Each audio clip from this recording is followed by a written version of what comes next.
Olá, eu sou o professor Arlindo e farei essa aula sobre ciência, inovação, epistemologia e sobre o mestrado profissional para o curso de metodologia científica a pedido da professora Denise.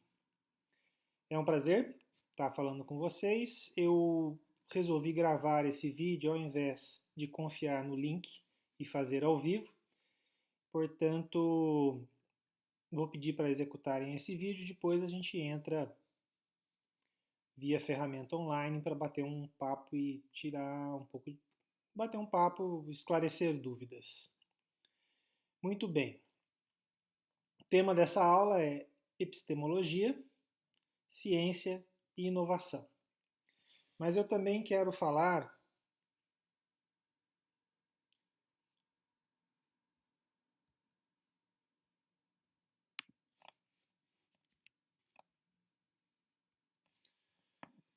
algumas considerações sobre o mestrado profissional.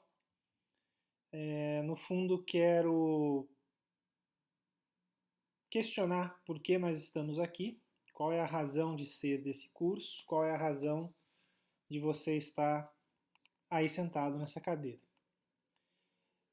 Depois, quero deixar cabalmente esclarecido por que inovação é importante. A gente fala muito de inovação, mas as pessoas precisam entender que inovação é mais do que um buzzword, é mais do que uma novidade, é uma necessidade. Então, passo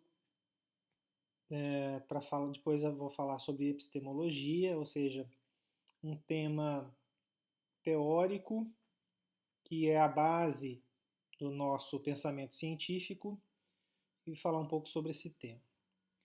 Então, discutir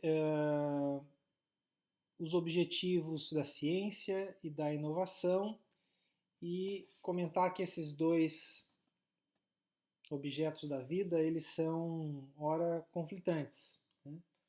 Os objetivos da ciência, eventualmente, não são os mesmos dos inovadores. E considerações finais.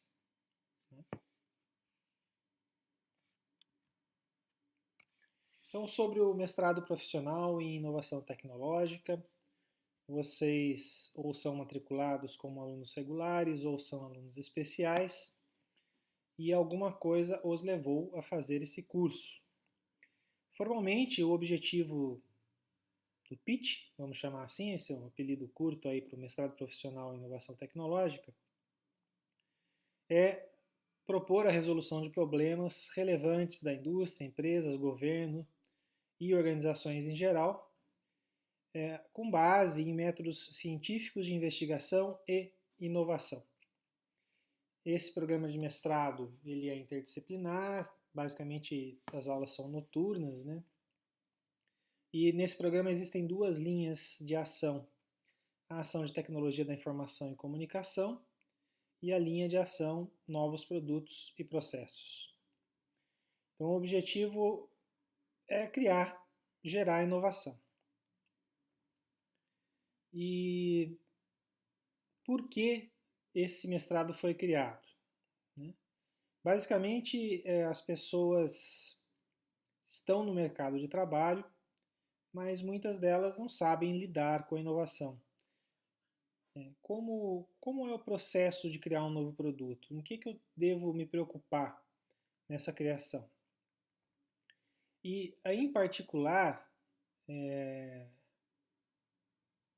falta o uso de metodologia científica nesse processo de criação de produtos e de processos inovadores. Ou seja, a pessoa até tem a boa intenção de criar uma nova solução, de resolver um problema, mas às vezes o faz de forma muito artesanal ou pouco profissional.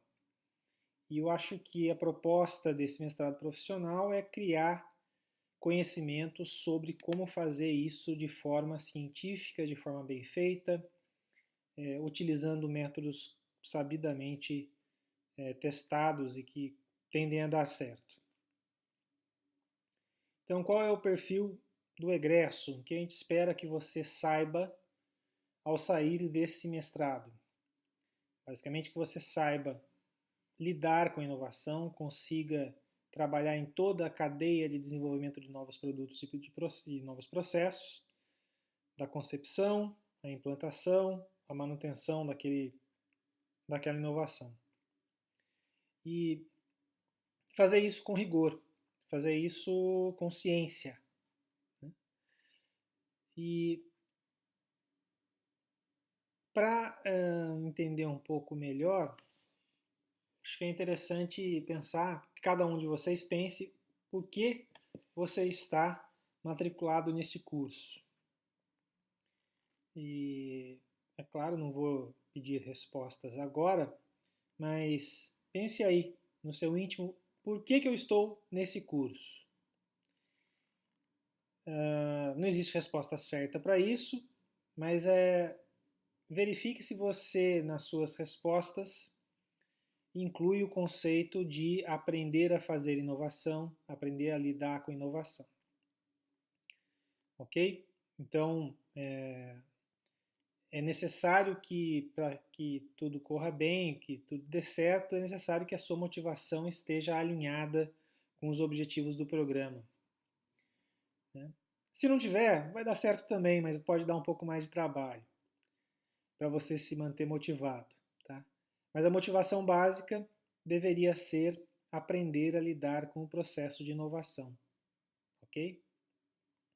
E vamos colocar também as expectativas no devido lugar. Ninguém espera que você vá criar um novo Facebook. Ok? Mas espera-se que você trabalhe com afinco na solução de um problema real e deseja-se que no final você tenha uma aplicação real, uma coisa utilizável. Né?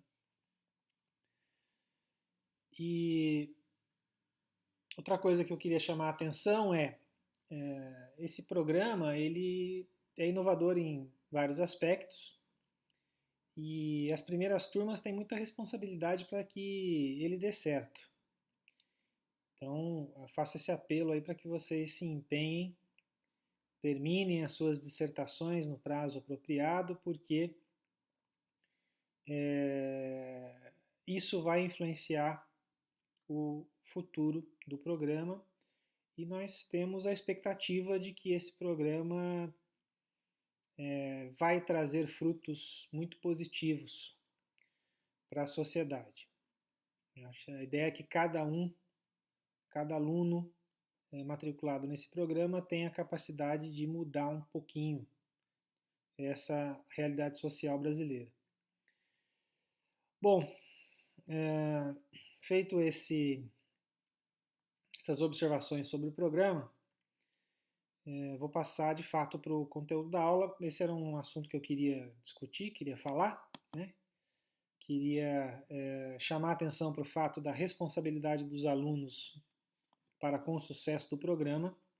Então, feito isso, vou passar para o assunto central. Um pouco dessa discussão que eu fiz sobre o programa vocês vão encontrar no documento mp.pdf no site Pinguim. Basicamente tudo que eu disse está lá nesse documento. Aliás, esse documento, para quem não conhece, ele traz algum esclarecimento sobre o que é o mestrado profissional, sobre quais são os objetivos do aluno dentro desse curso. Vale a pena dar uma passada, quem puder dar uma olhada. Muito bem.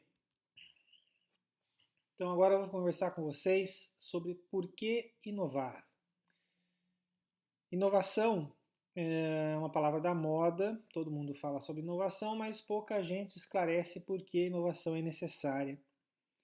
Então, nos próximos 20 minutos, eu quero deixar bastante explícito para vocês o porquê que inovação é necessária. Esclareço que inovação é mais do que necessária. Sem inovação, nós não conseguimos manter o nosso nível de qualidade de vida. Tá? Para fazer essa apresentação, eu vou usar duas ferramentas externas. Uma que diz por que a inovação é necessária para manter os nossos patamares de vida, e uma segunda que diz o que acontece quando a inovação para de ser criada. Né? Quando se esgota a inovação, qual é a consequência? Vou pedir para vocês verem um vídeo curto, é uma aula do curso de Model Thinking, ministrado pelo Scott Page, da Universidade de Michigan. Aliás, eu recomendo esse curso, está disponível no Coursera, gratuito. É um curso sensacional. Não é longo e é bem pouco maçante, é muito interessante. Então, quem puder, recomendo, faça esse curso. Nesse curso você vai aprender a pensar um pouco mais matematicamente, modelando os problemas da vida real. Então, pausa aqui. Veja o vídeo e a gente volta a conversar. Vou fazer de conta que passaram-se cerca de 15 minutos, você já viu esse vídeo, e agora eu retomo a discussão. Basicamente, o que o vídeo faz? Ele propõe uma formulação matemática para a inovação. Uma fórmula muito simples. Né? Eu vou estabelecer que o resultado do meu trabalho, seja ele qual for, ele é dado pela multiplicação da tecnologia que eu uso num determinado instante de tempo, pelo volume de capital que eu tenho investido e na quantidade de trabalhadores ou tempo de trabalho aplicado. Uma formulação muito simples, né? Aliás, é uma formulação que você pode não pensar em companhias, não pensar em negócios, não pensar em fábricas, mas pode pensar em você mesmo. Qual a sua capacidade de gerar resultados? Ela também pode ser dada por essa formuleta aqui. Então, o que o Scott Page fez no vídeo é mostrar como essa fórmula evolui ao longo do tempo t. Eu começo com um x de máquinas, um x de horas e uma determinada tecnologia que é mantida constante naquele experimento. E a cada interação eu aplico uma taxa de depreciação das máquinas e de reinvestimento no meu negócio. O que o Scott Page demonstra é que essa formulação ela tende a ter essa característica, né, um crescimento rápido da ordem de 10%, e isso vai se estabilizando, tendendo a zero. Tá? E ele vai esclarecer que se você não fizer nada, o seu crescimento vai se estagnar. E vai argumentar que a China, por exemplo, vai conseguir uma ordem de crescimento de 1 até 2 dígitos por um longo tempo, basicamente investindo em inovação. Consequência, se eu não inovo, eu não cresço. Se eu não cresço, não crio empregos, não consigo manter o meu nível de qualidade de vida. Resultado, enfim, né? Desemprego, fome,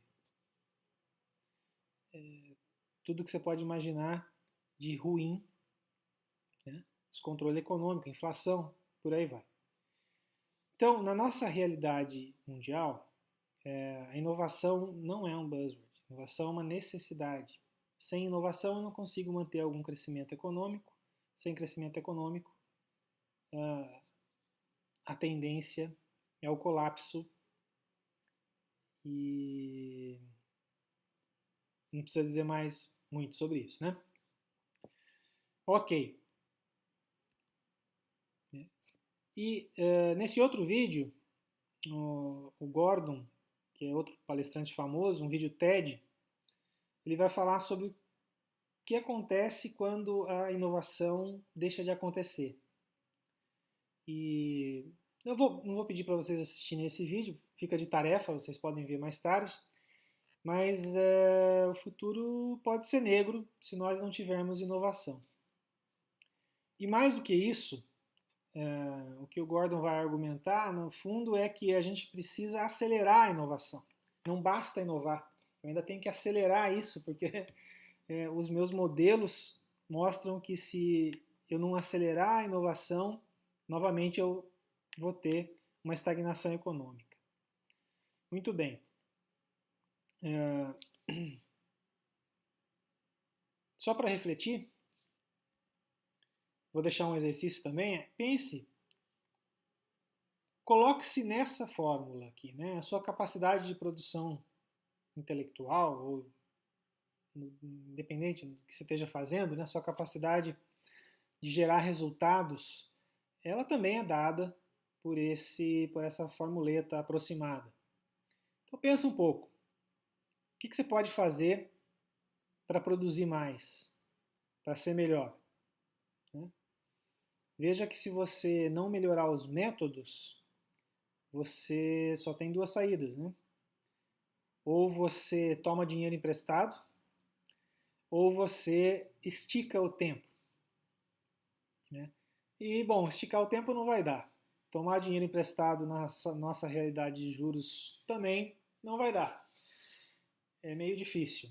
Então, é claro, é uma pequena piada, mas só para destacar que, então, espero que todos tenham claro agora a importância da inovação, certo? Sem inovação, sem crescimento, colapso econômico e aí só vai dar para ficar feliz vendo o Corinthians ser campeão e no resto é o caos. Vamos lá, continuando. Já cumpri 2 tópicos, né? Já falei sobre o mestrado profissional e agora espero ter convencido a todos da importância da inovação, com a ajuda do Scott Page. Agora vou falar sobre epistemologia. Muito bem, nós estamos num curso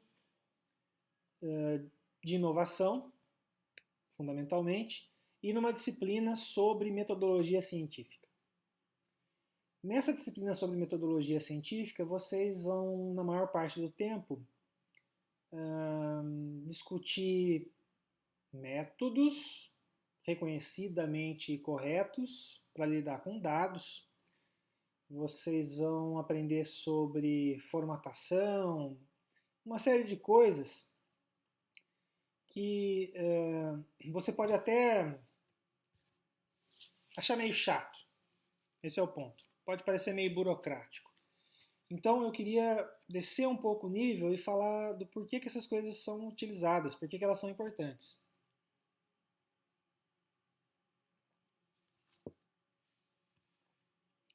E na base de tudo isso, né, eu tenho a metodologia científica, que é um desdobramento da ciência, e na base da ciência eu tenho a epistemologia. Epistemologia é um termo grego, né, vem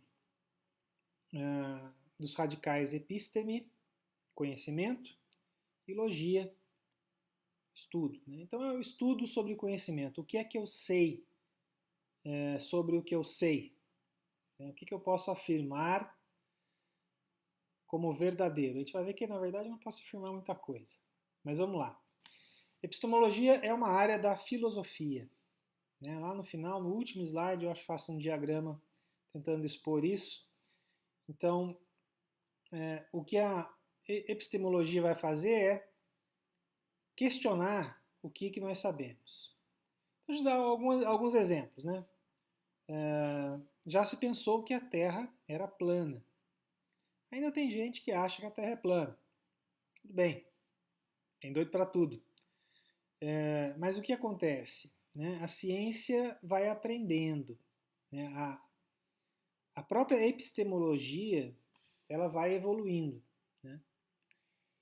Outro exemplo aí sobre coisa interessante sobre o que nós sabemos. Né? Você já deve ter ouvido falar da matéria escura. Matéria escura nada mais é do que uma massa que aparece nas medições do universo, mas nós não temos a menor ideia do que ela é. A gente não sabe manipular, não sabe ver, não sabe nada, né? Então, provavelmente, se um dia a gente descobrir o que é matéria escura, o nosso arcabouço de conhecimento vai ser modificado.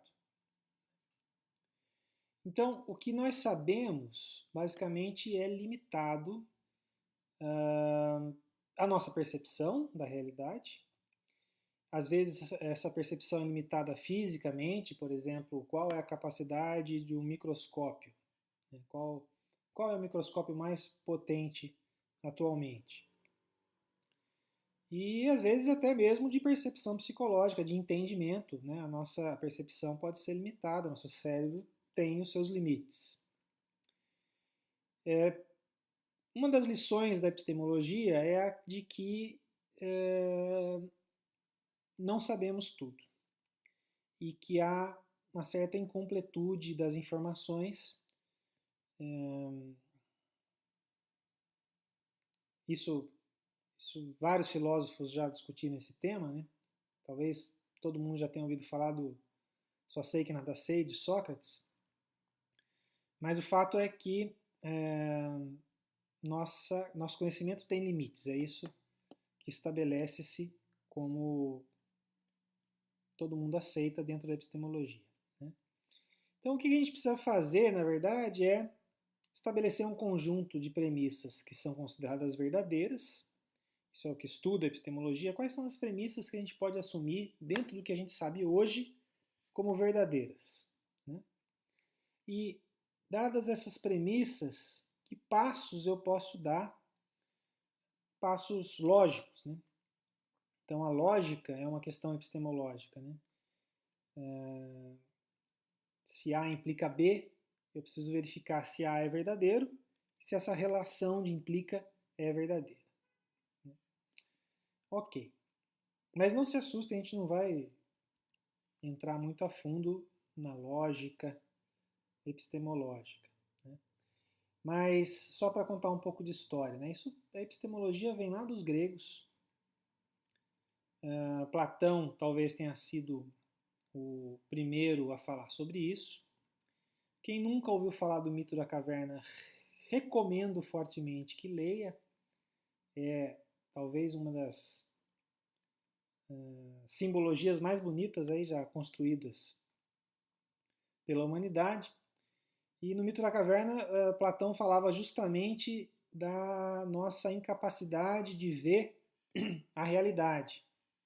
O mito da caverna, muito rapidamente, é o seguinte, né? Então, se tinha uma caverna, um grupo de pessoas estavam acorrentadas de frente para o fundo da caverna e o que elas viam eram só sombras passando.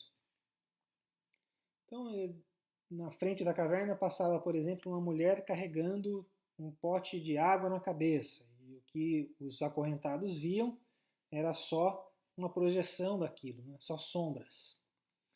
E vivemos, na verdade, sem uma percepção completa da realidade, né? Sei lá, trazer para o nosso exemplo cotidiano. O que nós sabemos sobre células-tronco, terapias com células-tronco. É só uma visão parcial de tudo o que se pode saber. Então, essa incompletude é uma coisa importante. E Platão também falava dos arquétipos, que é uma outra ideia interessante assim dentro da epistemologia. Platão afirmava que tudo que existe, primeiro existe no campo das ideias. Então, qualquer coisa. Uma tesoura, um objeto simples, tá? Tem um objeto real, uma tesoura, que me serve para cortar papel, enfim. Mas esse objeto tesoura que eu tenho aqui, ele é uma implementação de uma ideia, da ideia tesoura. E esse meu objeto ele vai ser tão bom quanto, esse objeto vai ser cada vez melhor quanto mais próximo ele for da ideia tesoura. Tá? Então, de novo, terapia com célula-tronco. Existe, é uma coisa que está sendo desenvolvida e provavelmente existe o ideal disso. Quando a gente souber tudo sobre terapia com células-tronco, então a gente vai estar próximo daquela ideia, né, do ideal, desse conceito que existe no mundo dos arquétipos, como define Platão. Muito bem. Então, essa foi uma primeira aproximação sobre epistemologia, né, uma questão de o quanto eu sei que não sei tudo, então vou tentar alcançar esse ideal. Outra contribuição marcante para o estudo do conhecimento foi dada por Kant.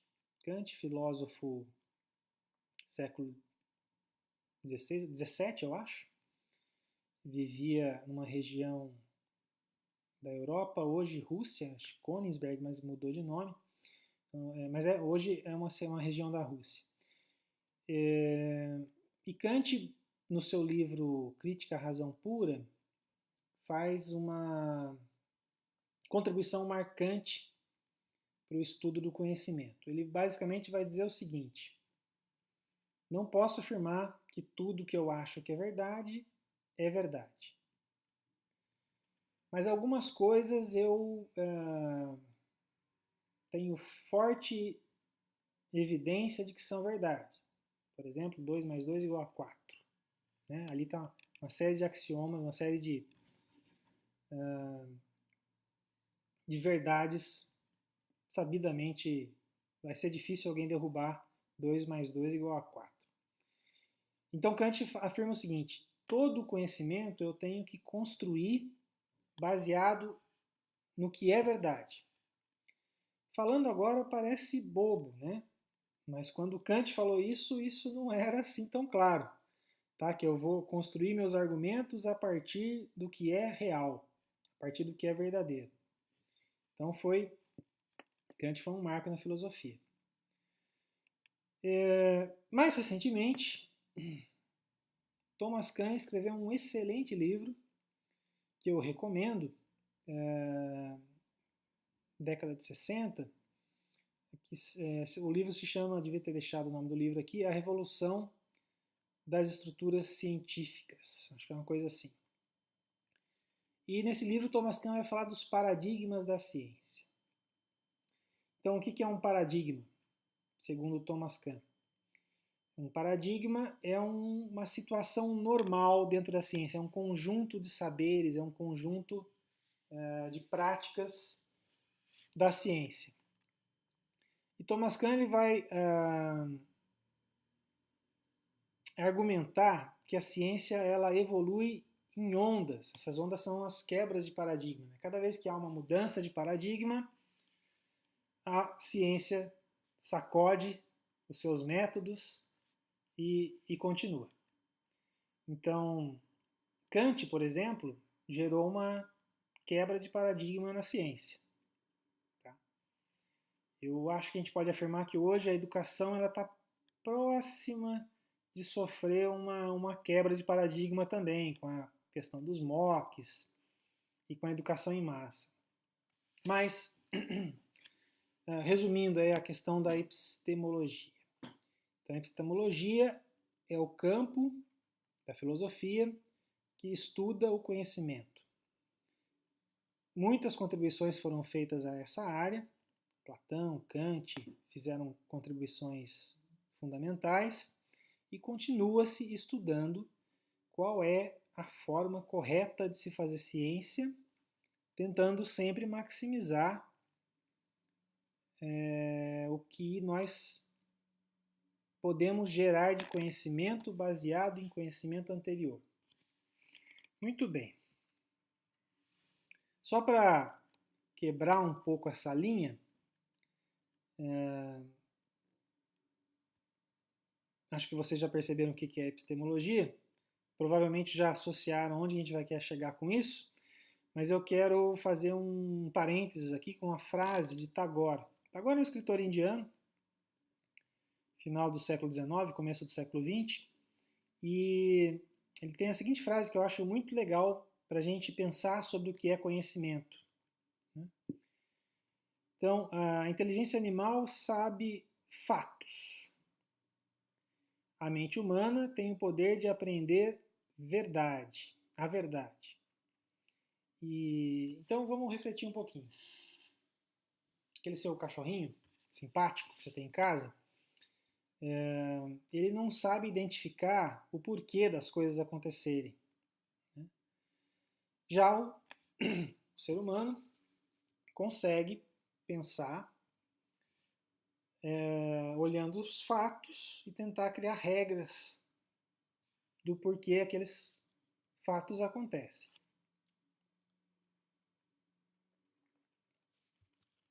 Certo? E na ciência, é isso que a gente busca como mais relevante, né? Então a reflexão que eu queria deixar para vocês é: você tem lá o seu projeto de desenvolvimento, de pesquisa. O que você está querendo revelar com aqueles experimentos que você está fazendo? Você está analisando fatos, né? Mas no fundo, o interessante, o que dá uma real contribuição para o conhecimento, é tentar identificar alguma verdade por trás daqueles fatos, alguma lei. É claro, nem sempre você consegue propor a lei da relatividade restrita, mas essa é a busca, né? Quando a gente está fazendo ciência, o objetivo é tentar encontrar regras por trás daqueles fatos que a gente observa. E a metodologia científica, agora, já falou do desenvolvimento da lógica, já falou sobre os paradigmas, né? E no atual paradigma científico, dentro do nosso melhor saber fazer ciência, como é que a coisa está organizada, né? A metodologia científica, hoje em dia, ela tem alguns pilares, vocês vão passar por eles no curso de metodologia, mas eu vou comentar alguns pontos que eu acho interessantes. Então, a ciência ela parte da observação, é essencial saber perguntar.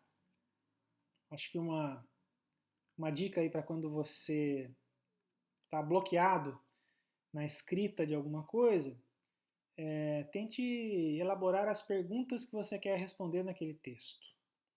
Esse é um caminho infalível para desbloquear a escrita, né? Faça-se perguntas. Fazer pergunta não é muito trivial, hein? Muitas vezes a gente não sabe perguntar. Mesmo, por exemplo, numa situação de aula, né? Quantas vezes um aluno faz uma pergunta que, se ele pensasse um pouquinho, ele saberia responder, né? Então, é preciso, primeiro, tentar responder a própria pergunta. E quando você chega naquele beco sem saída, aí sim a coisa fica interessante. Bom, a metodologia científica atual, ela basicamente passa pela mecânica de fazer uma hipótese, validar aquela hipótese, então chegar a uma tese ou demonstrar que a hipótese era inválida. Cabe destacar a questão da palavra hipótese, né? Uma hipótese ainda não é uma tese, uma hipótese, né? Então é uma subtese, uma coisa que ainda precisa ser validada. E basicamente lá, desde Kant, temos que partir de premissas corretas. Então tudo que você afirma, toda frase do seu texto tem que estar bem baseada. Ela precisa, se você faz uma afirmação baseada no trabalho de outro, tem que ter aquela referência. Eu não posso deixar nada solto. no meu texto. Muito bem, 4 questões sobre o nosso paradigma atual. Reprodutibilidade da pesquisa. Uma pesquisa ela precisa ser reprodutível. Quando você publica um artigo com seus achados, é mais do que desejável, é necessário que outras pessoas possam refazer aqueles experimentos, refazer aquelas análises. Isso quer dizer que você precisa esclarecer todos os detalhes dos experimentos. Vamos pegar experimento, que é um pouco mais minha área, é mais fácil de eu dar exemplos. Vai fazer um experimento de redes, define todo o material que você usou, o contexto experimental, como foi realizado o experimento, como foram colhidos os dados, como foram analisados os dados e por aí vai. É preciso definir detalhes para que outras pessoas possam reproduzir pesquisa. Pesquisa não reprodutível não é pesquisa, certo? Um item cada vez mais fácil de enxergar, né, passando para o próximo item, relevância estatística. Se você está analisando uma população e você quer extrapolar os resultados daquela população para o universo populacional, é importante que haja relevância estatística do tamanho da sua amostra, né? E tem vários métodos para determinar esse tamanho de amostra. E agora tem uma coisa que você nunca pode deixar de usar: desvio padrão. Nunca deixe de, quando você vai colocar se você coloca no seu trabalho a média de alguma coisa, isso média simplesmente não quer dizer nada, né? Se eu tenho um experimento que pode dar valores de 0 a 10, eu digo que a média é 5, o que isso quer dizer? O que a média 5 diz sobre as amostras que eu analisei? Nada. Tá? Que eu posso ter um ponto em 0, um ponto em 5, um ponto em 10 e tá, né?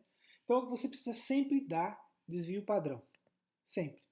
Ponto. Anota aí. Lei, o Arlindo disse que precisa ter desvio padrão e que se ele ler a minha tese na defesa e não tiver desvio padrão, ele vai me reprovar. Tá? Beleza. Agora, os 2 últimos itens aqui, eles são mais moderninhos, mais interessantes. Openness. Openness é a ideia de abertura dos experimentos. Eu vou ter um asterisco ali porque como a gente está falando de inovação, tem um detalhe aí que é, por exemplo, eu posso estar fazendo pesquisa protegida.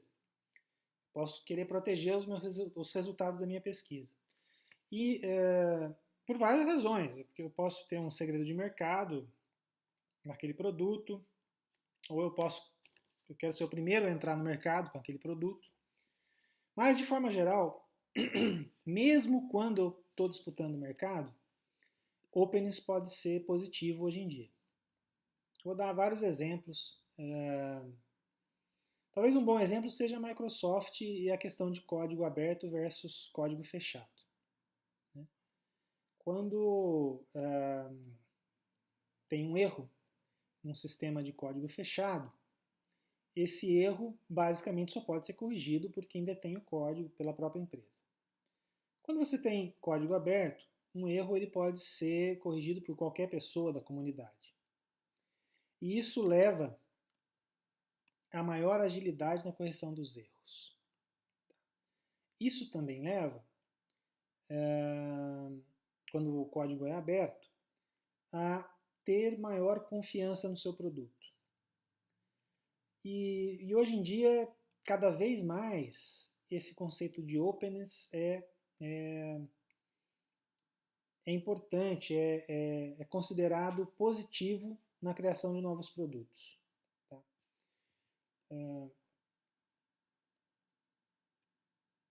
Tem vários exemplos, mas eu estava pensando aqui sobre a questão dos aplicativos de navegação em GPS e tal, sobre como os algoritmos para te dar rotas são importantes que sejam bem conhecidos, mas acho que vocês já pegaram a ideia. Como que eu, na verdade, materializo o Openness na minha pesquisa? Disponibilizo o código que eu gerei, disponibilizo os dados que eu analisei, isso é importante, tanto para a questão de reprodutibilidade quanto para Openness. Aliás, algumas revistas importantes exigem que você disponibilize os dados que estão sendo analisados no artigo.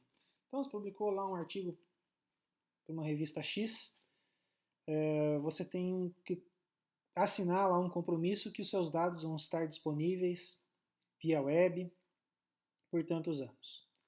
Isso para garantir reprodutibilidade, para garantir que a sua pesquisa tenha mais impacto. Aliás, impacto de pesquisa talvez fosse um outro tema importante para essa disciplina. Mas Openness aumenta o impacto da sua pesquisa. Por fim, um outro tema que eu queria comentar, ética. Aliás, todos vocês vão ter que submeter a pesquisa de vocês a um comitê de ética interno da Unifesp. Em geral, nas nossas áreas mais tecnológicas, esses comitês de ética são quase uma formalidade, tá? Porque a gente não gera pesquisa com animais, não gera pesquisa com humanos e tal, mas não é só isso, ética. Né? Deixa eu dar um exemplo. Curioso, aliás, esse exemplo. Cerca de 3 anos atrás, a gente instalou uma máquina grande, de grande porte, e uma das ideias de como aproveitar o poder computacional daquela máquina é fazer alguma pesquisa sobre mineração de bitcoins.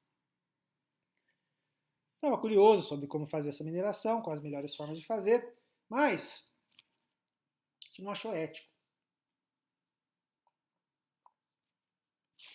Porque estava usando energia elétrica pública, máquina pública.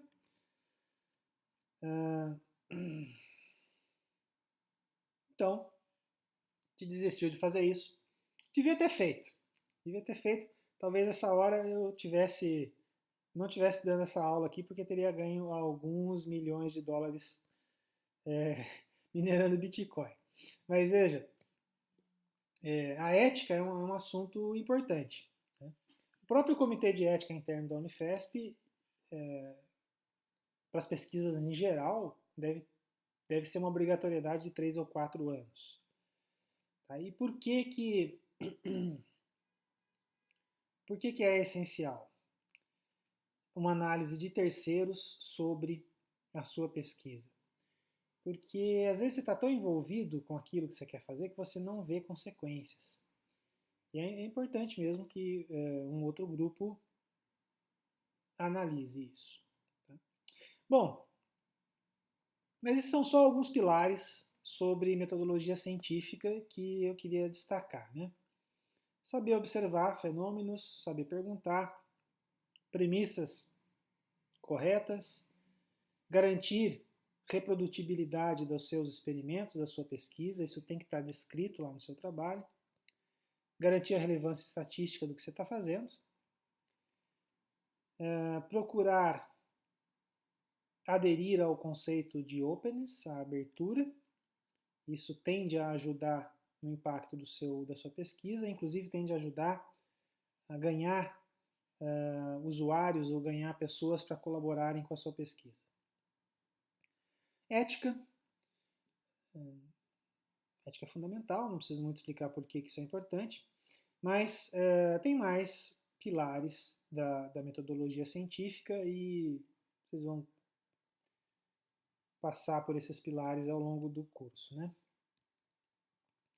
Só uma sugestão de leitura rápida, para você, especialmente para quem não é de exatas e sente falta de entender essa estrutura lógica de argumentação, teorema, prova, indução, sabe? Essas coisas que a gente usa nos textos de exatas. Tem um livro muito bom, de 1945, antigo, mas muito bom. Chama-se How to Solve It, de um matemático chamado Polya. Então, é um livro fácil de ler. Em inglês está bem melhor do que em português. Eu tenho as duas versões, e realmente em português não é bom. Então, eu recomendo ler em inglês. E esse é um livro que vai basicamente te reforçar o uso lógico das estruturas, né? Aquela questão de indução de raciocínio, dedução de raciocínio, prova por indução, como estruturar uma prova, como construir uma argumentação, como se constrói um muro, né? Tijolo por tijolo. Um livro muito bom, fica a sugestão de leitura. Muito bem, então falamos sobre epistemologia, falamos um pouco sobre pilares da ciência e do método científico, e agora vamos falar um pouco sobre inovação tecnológica. E num próximo slide a gente vai tentar comparar tudo isso. Bom, inovação tecnológica tem alguns pilares também, né? Ela pode ser incremental, ela pode ser disruptiva. A maioria de vocês devem estar projetando produtos e processos que são melhorias incrementais, ou seja, você está resolvendo um problema que já existe com menos recursos, ou fazendo mais com menos, ou fazendo mais barato, sei lá, né? Melhoria incremental, de forma geral, é o que mais fazemos, né?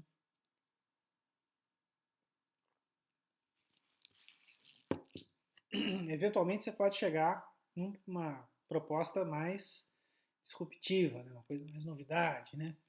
Como foi, por exemplo, o lançamento do iPod. Coisa totalmente diferente que ganhou um mercado muito rápido. A inovação ela tem uma pressão sobre o tempo, né? O tempo, diferentemente da forma como a gente faz ciência, né? Você tem uma pressão, ao fazer ciência, você tem uma pressão para publicar e gerar resultados, criar conhecimento o mais rápido possível. Mas não é a mesma pressão da inovação tecnológica. Na inovação tecnológica, você gera o resultado, ou você vai ver o trem passar, é isso que eu quero dizer. Se você demorar para colocar o seu produto no mercado, você vai perder aquele mercado. Outra pressão da inovação tecnológica é a sustentabilidade econômica do projeto, que é uma coisa que, aliás, todos os projetos de vocês deveriam ter explicitamente descrito no texto. Economicamente, como que seu projeto vai se sustentar, quais são as entradas de recurso, como que você mantém o produto no mercado e por aí vai. Tem muitos autores que vão dizer que só existe inovação se está no mercado, né? Alguns autores marcam a diferença entre ciência e inovação como sendo inovação a ciência que vende. Eu não concordo muito com essa proposta, mas deve-se se levar em conta, né? Então, a metodologia científica para a inovação tem que levar isso em conta também, né? A produção disso tem que levar em conta como que você insere o seu produto no mercado. Então, resumindo um pouco esse bate-papo. Epistemologia é a base da ciência. Fundamentalmente, como eu faço para, dado uma ideia, chegar a um resultado consistente. Eu preciso de rigor na forma como eu ponho as coisas no papel, né? Preciso estar preciso argumentar construindo argumentos sólidos. A fazer ciência, usando metodologia científica, eu preciso de reprodutibilidade, preciso apresentar as coisas de forma legível, é importante que seja openness, é preciso demonstrar as coisas por passos corretos, né? Às vezes eu posso fazer uma coisa bem pequenininha, mas um avanço firme ali, né? E eu preciso estar atento aos paradigmas da ciência, né? Para dar um exemplo aqui de uma coisa que pode mudar totalmente o paradigma nos próximos anos, computação quântica. Computação quântica pode sair quebrando tudo aí e fazer com que todo mundo rearranje os seus produtos, né? Ok, inovação tecnológica sempre vai resolver um problema. Vai fazer mais, vai fazer melhor, vai fazer mais barato, também pode ser disruptivo. E tem duas pressões específicas e importantes: o tempo e a econômica, né? E eu tenho algumas ferramentas para lidar com essas pressões. MVP, ou produto mínimo viável. Então essa é uma teoria bem aceita para a produção de inovação, que é você chegar no produto mais simples que é viável de colocar no mercado.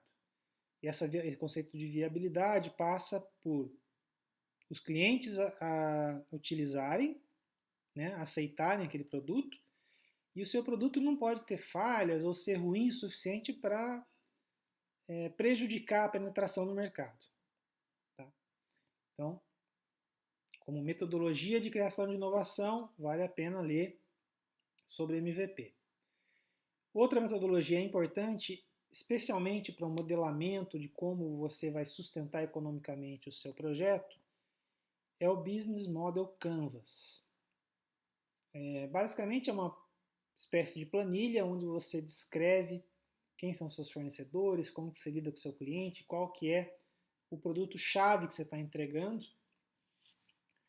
Então, sugiro que todo mundo faça um canvas sobre sua pesquisa para entender qual é o foco do seu produto. E o interessante da metodologia Canvas é o seguinte: ele não é uma metodologia estática. Então, você vai fazer um mapa do que é importante para o seu produto, vai trabalhar naquelas questões mais importantes e vai interativamente melhorando aquele mapa. Então, basicamente, um Canvas é uma planilha onde você coloca as suas hipóteses. E naquelas hipóteses consideradas mais importantes é nas quais você trabalha, valida essas hipóteses. Algumas vão ser verdadeiras, algumas não. E quando não, você refaz o Canvas e vai melhorando o seu produto. Outra ferramenta importante são as metodologias ágeis. Por exemplo, na área de TIC existe a técnica de Extreme Programming, que é basicamente um conjunto de recomendações para gerar produtos de software o mais rapidamente possível. E na base da teoria de métodos ágeis está obter feedback rapidamente. Então vamos lá. Inovação precisa entrar no mercado, senão não é inovação. Para entrar no mercado, você precisa da aceitação dos clientes, dos usuários. E você não pode esperar todo o tempo do desenvolvimento do seu produto para obter esse feedback. Esse aí, aliás, é o segredo maior para falhar. O importante é você obter feedback dos usuários o mais rápido possível. Como você faz isso? Pequenas versões do seu produto. Tem uma versão que já faz alguma coisa? Apresenta para o cliente, verifica o feedback, melhora aquilo para o seu cliente e vai gerando versões cada vez mais aprimoradas. Basicamente isso é o princípio. Tem uma série de outras regras em métodos ágeis, como programação por pares, revisão de código, enfim. Mas o conceito mais importante é entregas com pequeno espaço de intervalo entre elas, né? Com versões com features bem claras. Então, dessa forma, você mantém um controle sobre o que realmente o cliente quer. Tá? Gerência de riscos é outra metodologia interessante. Tem várias, né? Não é um método só. Existem várias recomendações só para gerenciar riscos. Eu acho que o importante sobre gerenciar riscos é o seguinte. Acho que tem duas recomendações que eu quero dar. Primeiro, tenha os seus riscos claramente mapeados. Né? O que é que você não tem certeza se vai dar certo. E para identificar esses riscos tem uma coisa que é uma chave, né? Que é, normalmente, o maior risco está naquilo que você nunca fez. Parece óbvio dizer isso, mas a gente costuma subestimar o risco das coisas. Às vezes você tem uma tarefa para cumprir, você a acha muito simples, olhando assim, isso aqui, moleza, faço, né? Faço rapidinho, mas nós subestimamos as tarefas que nós nunca fizemos. Então, olhe com mais cuidado para aquela tarefa que você nunca fez. Muito bem. Então, feito esse escalonamento de riscos, a outra dica é comece sempre pelo item de maior risco. Por quê? Porque se você deixa para o final aquele item de maior risco, e a chance dele dar errado é alta, você pode chegar no final do seu projeto sem tempo de corrigir ou reiterar naquela tarefa. Então, quanto antes você traz para o começo do processo de desenvolvimento aqueles itens de maior risco, melhor. Inclusive, você pode simplesmente criar uma subtarefa que é mitigar aquele risco. Né? Ok, eu tenho uma tarefa de risco, eu vou criar uma subtarefa para reduzir esse risco. Então, tiro algumas horas, tento entender qual é realmente aquele risco, então volto para a minha planilha de programação de tarefas. E bom, você precisa atingir o mercado, né? Se o seu produto não atinge o mercado, não é inovação. Meio cruel dizer isso, mas é o que se entende, né? Então é importante, desde o princípio do seu projeto, visualizar como entrar no projeto. É importante ter um plano de marketing, ter um plano de produção, ter um plano de quem vai usar, como vai usar e como você vai dar sustentabilidade daquele produto no mercado. Ok. Vamos repassando essas coisas agora.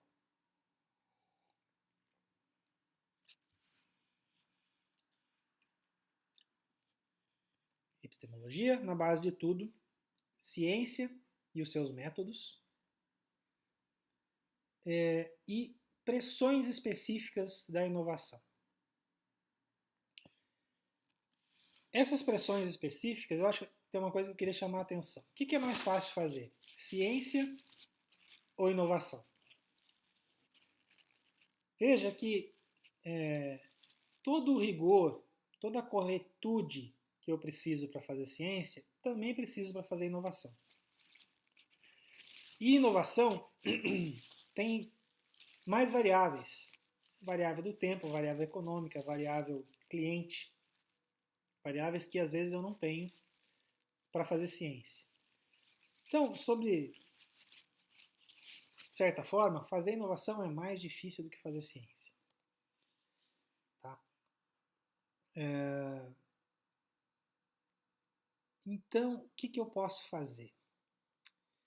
Na prática, eu vou chamar isso de relaxamento. Né? O que eu considero chave aí, né? Da diferença entre fazer inovação e fazer ciência?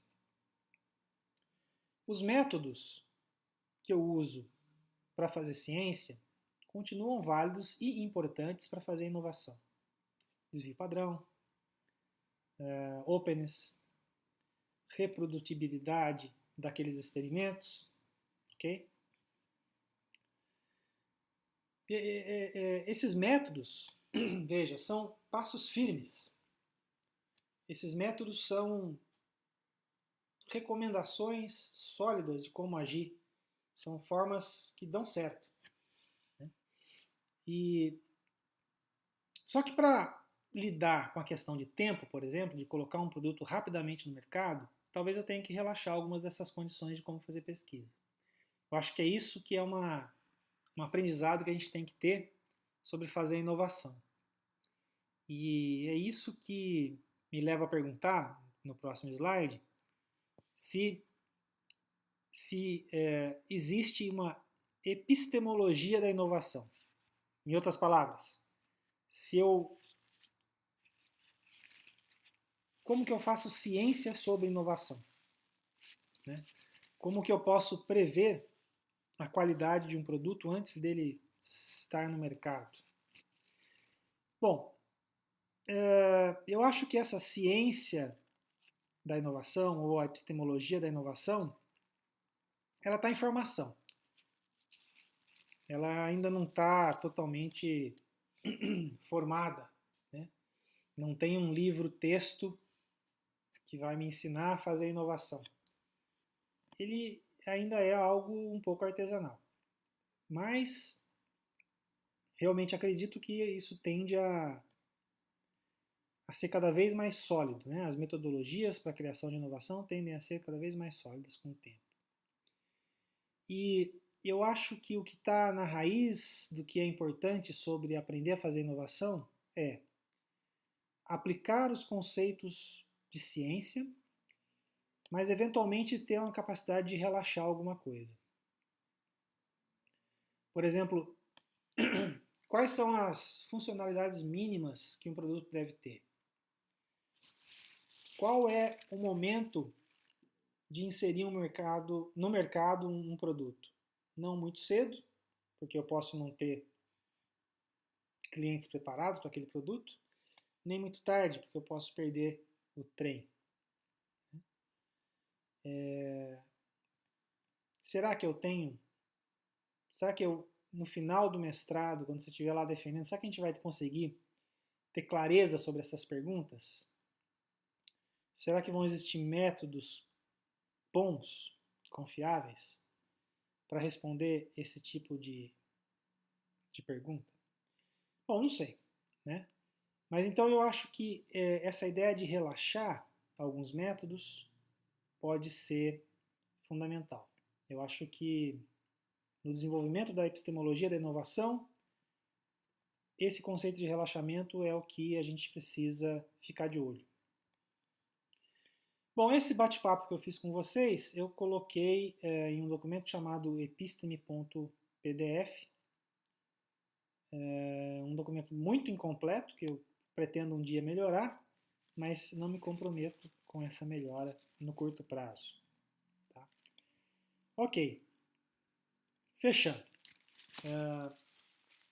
Vamos aqui para o finalmente dessa apresentação.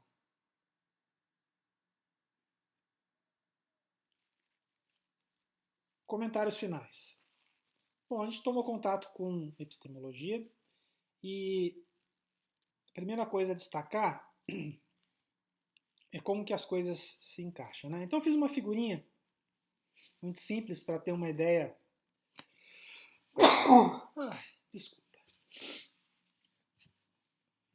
Para ter um apoio mental aqui sobre como eu enxergar as coisas. Né? Então vamos lá. Eu tenho dado tudo que a humanidade produziu de conhecimento, dado tudo que a gente sabe, né, isso serve de base para a filosofia, que tem como uma das suas áreas a epistemologia, que vai me dizer o que é uma lógica, o que é uma relação correta de argumentos, como que eu posso argumentar de forma aceitável e por aí vai, né? Em cima da epistemologia, eu construo a ciência, com aqueles métodos propostos pela epistemologia. E em cima da ciência, com aqueles mesmos métodos, com aquela validade e rigor, eu construo inovação, mas também com o auxílio da administração, da psicologia, para saber o que um cliente quer, economia, né? Então a inovação é fundamentalmente uma área interdisciplinar. Não, eu, particularmente, acho quase impossível de existir inovação sem aplicação de conhecimentos de outras áreas. Bom, mas vamos lá. Então, dada essa pilha, né, conhecimento, filosofia, epistemologia, ciência e agora a inovação, sempre que surge um novo paradigma, essa pilha sofre uma sacudida. Então, como eu disse, um exemplo de possível sacudida é a computação quântica. Pode, por exemplo, modificar totalmente os métodos utilizados e aceitos hoje para fazer simulações. Outra coisa que eu acho importante aqui nessa relação entre ciência e inovação é o que eu chamei no slide anterior de relaxamento. Veja, não estou propondo que você relaxe regras metodológicas. Deixa bem claro, a proposta não é essa. Aliás, no curso de mestrado profissional, a priori o objetivo é não relaxar. O objetivo é aprender a utilizar metodologia científica. Então, não relaxe um rigor científico, exceto se a pressão de tempo for muito clara. E veja que essa questão de relaxamento, ela na verdade não é muito sobre os métodos científicos, né? Ela é mais sobre como entrar no mercado. Então vamos lá. Se eu estou projetando uma asa de avião, eu não posso relaxar na segurança das medidas. Não é verdade? Tá. Está bem claro. Mas se eu estou... Vou dar um exemplo concreto. Se eu quero propor uma tomada Wi-Fi e eu chego, desenho um protótipo que eu considero ideal, mas aquele meu protótipo, ele não está... O preço que eu consigo fazer, com o qual eu consigo fazer aquele protótipo, não atende os desejos dos clientes. Então eu preciso relaxar alguma coisa. Esse exemplo, ele é exatamente o que a gente passou numa disciplina de projetos para graduação de engenharia, engenharia da computação da Unifesp. Então naquela disciplina a gente queria fazer uma tomada Wi-Fi. Tudo bem? Ou seja, uma tomada que eu, pelo celular, consigo ligar e desligar. E nosso projeto ficou interessante.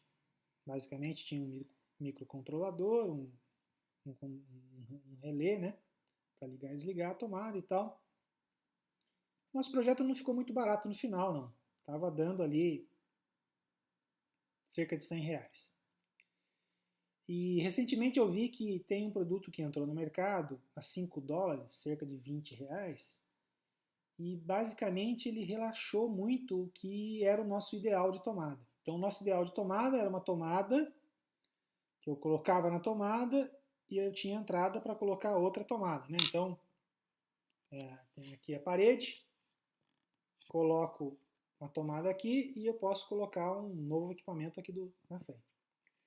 O que esse produto de $5 fazia era algo muito menos elaborado, que era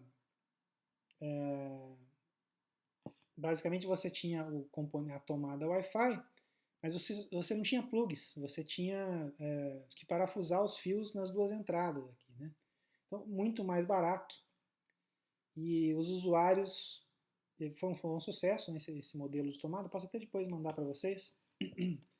Mas é muito mais barato e o usuário que estava apreensivo em comprar uma tomada acabou assimilando aquele preço.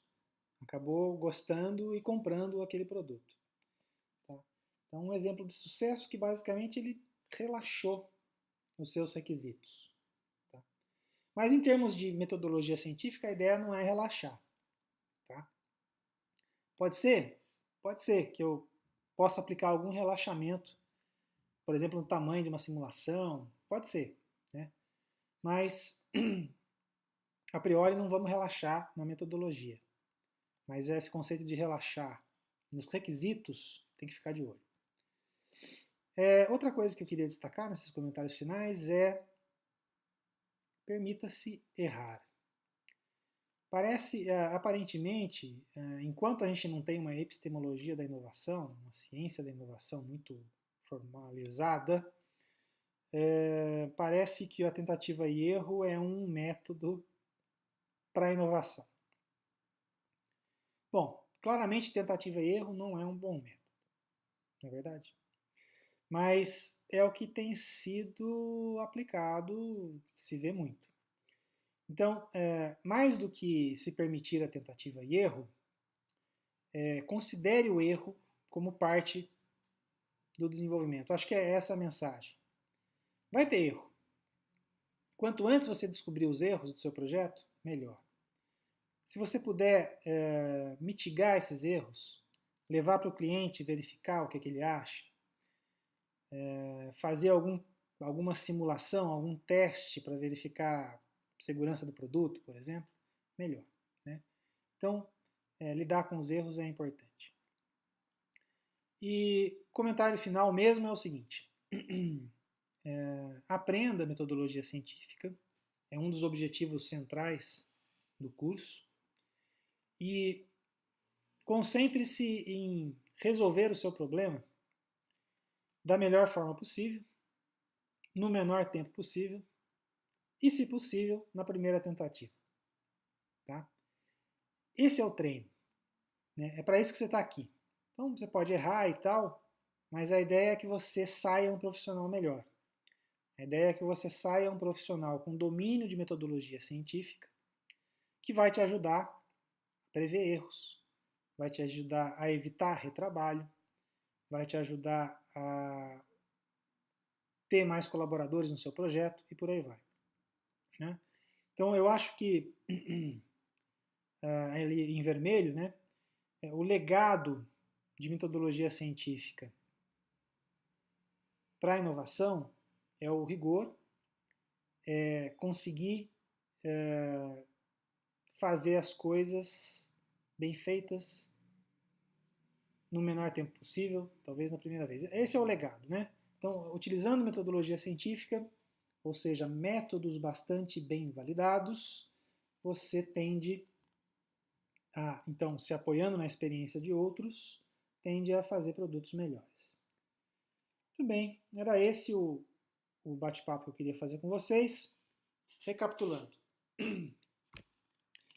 Conversou por que você está no mestrado profissional, conversou sobre a importância desse mestrado profissional em inovação. Basicamente, a gente viu cabalmente. Se você ainda tem dúvida, né, levante essa questão aí no final. Mas inovação não é uma moda, é uma necessidade para a manutenção do patamar humano de desenvolvimento. E a gente está preso nisso, né? Vamos ver até que ponto a gente consegue elevar o nível de crescimento econômico apoiado em inovação. Uma hora, aquela curva vai estagnar. Mas, enquanto isso, a gente está protegido pelo fato de que nós somos subdesenvolvidos, a gente tem muito ainda a crescer.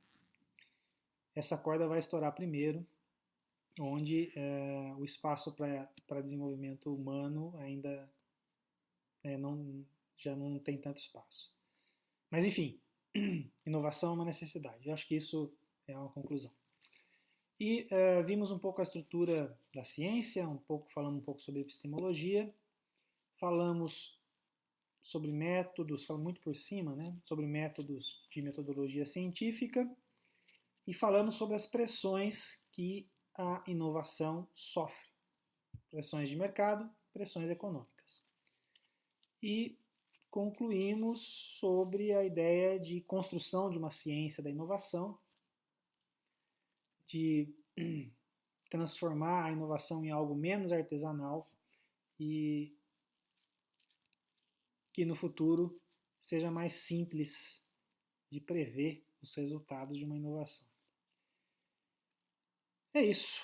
Muito obrigado. Eu vou ficar aberto para perguntas que a gente pode discutir. Até mais. Tchau, tchau.